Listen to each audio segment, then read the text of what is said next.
I'm Charlie Bryan with Gold Derby, and today I'm speaking with Jimmy Chin, the co-director of Wildlife, along with his co-director and wife, Elizabeth Chai Vesser. Vesser, I'm sorry, how do you say your name? Vassarelli, thank you. I'm sorry about that. Vassarelli. It sounds like Italian, but it's actually Hungarian. Vassarelli, yes. The documentary, which is currently available from Nat Geo, which is currently available to stream on Disney Plus. First question I wanted to ask you is, what made you feel like Kris and Doug Tompkins were the kind of compelling figures that should have, a documentary made about them? I think this story and their story has been a long time coming, because it wasn't just Kris and Doug. It was that group of friends that included Rick Ridgway and Yvonne Chouinard and many of that kind of community of people who I have known of and looked up to for a very long time, much before I met them. Rick and Yvonne and Doug, they were pioneers in the climbing and adventure world.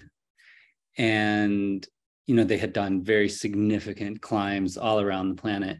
But then, of course, they became pioneers in business and as entrepreneurs. Doug Tompkins started the North Face and Esprit, and Yvonne Chouinard started Patagonia. And Kris Tompkins was the founding CEO of Patagonia. And then they became pioneers in the world of conservation.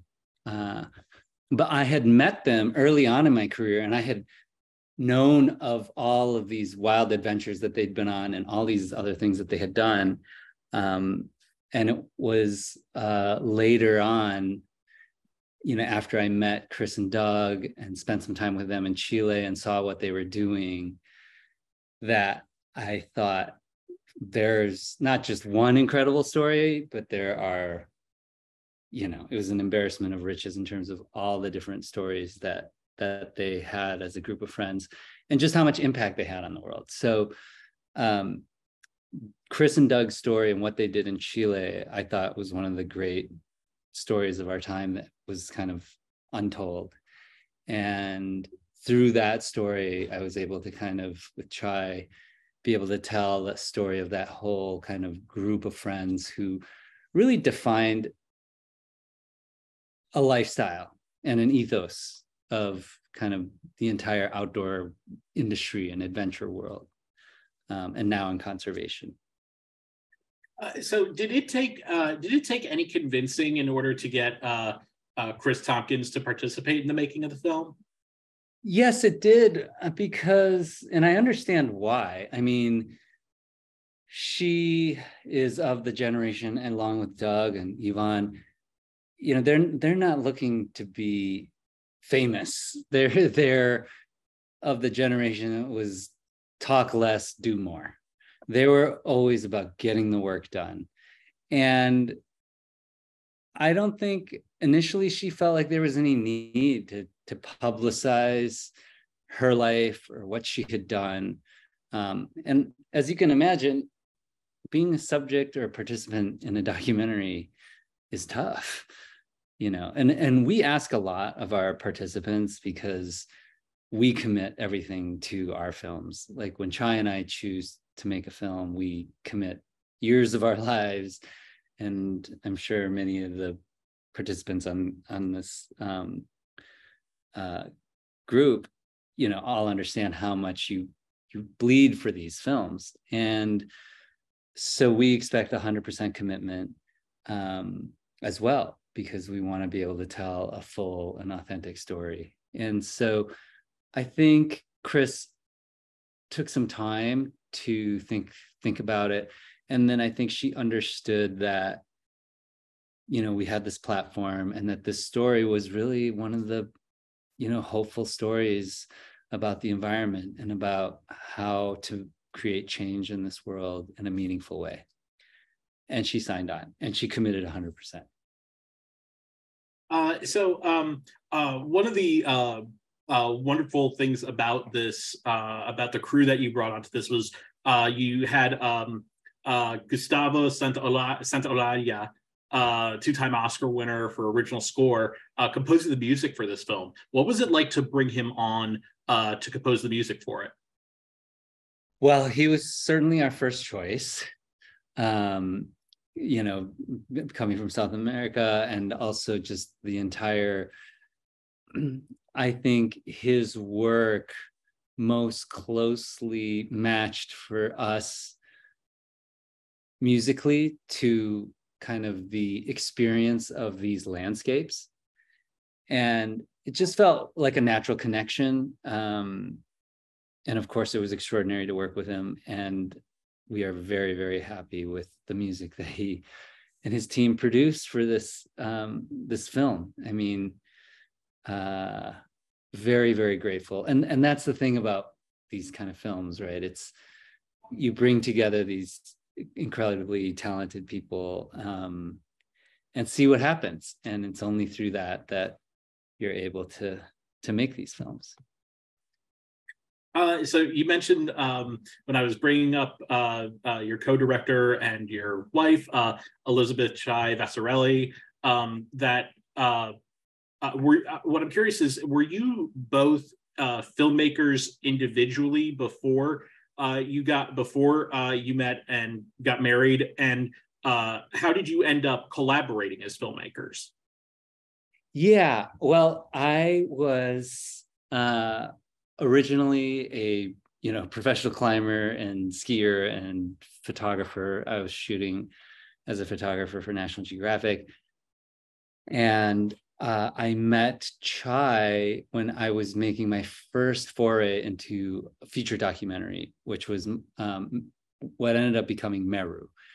And I had met Chai, and I knew that she had quite an incredible career as a filmmaker already. And I asked her to screen it and to give me feedback. And at the time, I believe she'd already made 4 or 5 feature documentaries. And I mean, she made her first film when she was 22, submitted it to Tribeca, and then got into Tribeca, and then won Best Documentary at Tribeca when she was like 22 or 23. So she had a really strong start and was working on quite a few films by the time I met her. So we kind of came together independently, as me more as like a beginning filmmaker, although I had done a lot of visual storytelling at that point. I'd already been shooting for National Geographic as a photographer for 15 years or something. So it's interesting that you two have been a pair and making films, and one of the films you made was Free Solo, which won the Oscar for Best Documentary, I guess it was about 4 years ago. What was that experience like of getting nominated and then winning an Academy Award for a film that you guys made? It was pretty wild. I mean, you go out to make these films and you don't make them to win awards, right? You feel compelled to tell a story. You bleed for these films. I think we spent 4 years making Free Solo, and we had no idea, like most and all documentaries, you don't know what the outcome is when it's a kind of a verite documentary. And we poured our heart and souls into that film, as we do with all our films. And, when your peer group recognizes the work, of course, it's an amazing feeling. I think just finishing that film for us was very gratifying. And then, of course, I think it had a really strong theatrical release. And then it went for the whole ride all the way through to the Oscars, and it was pretty unbelievable experience. Yeah. Just one other question I had was, in doing this project, did you find yourself like falling back on some of the stuff you had learned when you were doing photography, especially with doing stuff around South America and areas like that? Yes, I mean, certainly photography and visual storytelling has informed a lot of the work, but it was also the work that I was shooting informed a lot of the stories that we tell, and in particular this story. You know, I've always been interested in stories about the human potential and like the human spirit and kind of people with audacious dreams and trying to achieve the impossible, right? Like including like The Rescue, which came out last year. And Meru and Free Solo. But this was a story that was about all of those things and about courage and to define your own life and to be able to pivot when you decided that you wanted to find different meaning in life and leave everything else behind. It takes a lot of courage, but the photography and the visual storytelling was hugely informative on this one because one of the characters in the film is the landscapes. It was Chile and the Patagonia. And to really give people a sense of this place so that we wouldn't have to explain why Doug and Kris were trying to save it. It would be obvious in just the visual and the seeing of it, because it's such an awe-inspiring landscape. And you know, we put a lot of effort and attention into how we shot it and to bring those landscapes to life. So, well, Jimmy, thank you so much for joining us. We wish you all the best, and we look forward to seeing you on our roundtable in just a little bit. Great.